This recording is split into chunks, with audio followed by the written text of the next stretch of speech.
Now, what are project management processes? Again, very important concept from your examination perspective. Series of project management activity. Simple. Whatever activity you do, now don't get confused as to what is an activity. You are looking for your stakeholders, it is an activity. You are sitting and preparing for your cost, it's an activity. You decide as to what quality product you want, it is an activity. You sit and decide, I want this resource, I don't want this resource, I want this resource, I don't want this resource. It is an activity. Whatever you do in your project, it's an activity. You take a printout of your project and file it, it is an activity. Believe me, yes, it is an activity, right? So anything that you do into your project, a series of project management activities, right? Every process produces one or more output from one or more input by using tools and techniques. I will take 2 minutes to explain you the concept of tools and techniques and inputs and outputs. Now, what is an output and what is an input? Remember this very clearly. Input and outputs are nothing but documents. Your papers, documentation that you prepare, you or your project management team prepares. Simple. It is no other big jargon that you need to listen or read to complicate things. Input and outputs are document. Every process group, we saw the processes. What are the processes? Initiating, planning, executing, monitoring and controlling, and closing. Now, all these process groups will have one or more output. When you say output, read it as document, which is prepared by one or more input. You get some document, you refer to that document, and you make another document. What you get from the previous process is your input. What you give to another process is your output. And how you are doing it is the tool and technique.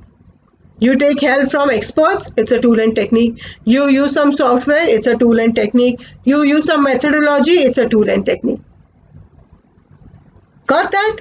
So that's all about output, inputs, and tools and techniques. So every process groups has certain outputs, some inputs, and by using certain tools and techniques. Now, what are the three categories? Now, there are three categories in identifying the project management processes. Processes used once or at a predefined point in the project. Now, there are some processes which are not used throughout. Like, for example, preparing of a project charter. Project charter is prepared once at the beginning of the project. Again, you are not going to rework on the project charter again and again, right? So that is the process that is used once or at a predefined point in the project. And there are certain processes that are performed periodically. Now, what are these processes that are performed periodically? You will plan. You have a cost impact. You will see what is the schedule impact. You have a schedule plan. You will see what is the quality impact. Once you have the quality, you will see what are the resources available. Now, these are the processes that are performed periodically. Now, there are certain processes that are performed continuously throughout the project. What do you think these processes would be? Monitoring and controlling. The moment you are into your execution phase, monitoring and controlling is the process group that you keep on working for. Processes that are performed continuously throughout the project. So, got that? We have three categories of processes. One, which are used only once or at a predefined point in a project. Second, which are performed periodically. And third, which are performed continuously throughout the project. So these are the key three categories of your project management process. Please remember, very important. Now, what are the 5 processes? It has to be on your fingertips right now. We have 5 fingers. We're talking about 5 fingertips. Initiating, planning, executing, monitoring and controlling, and closing are the 5 processes. Now, there are 10 knowledge areas. What are the 10 knowledge areas? We have integration. So, integration gets all the processes together. We have scope. Scope talks about what we have to do. What is the scope of our project? We want to create this building. We have to create the entire complex. We have to create an entire city.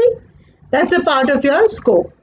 What's the schedule? How long is this project going to go on? Can't be forever, right? There's a predefined scope, a schedule that will be given to you. What is the cost? Everything comes under money. What is the cost which is allocated to you? And how will you complete this entire project? What is the quality? So it's important that we need to define our quality as well for the project.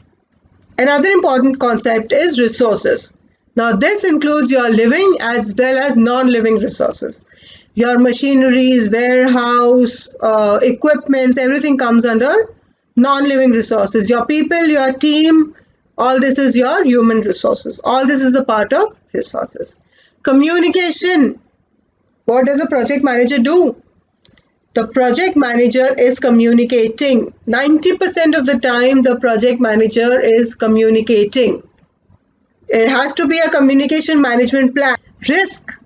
Is risk bad? Is risk bad? Maybe not. What do you mean by risk? Is it a threat only?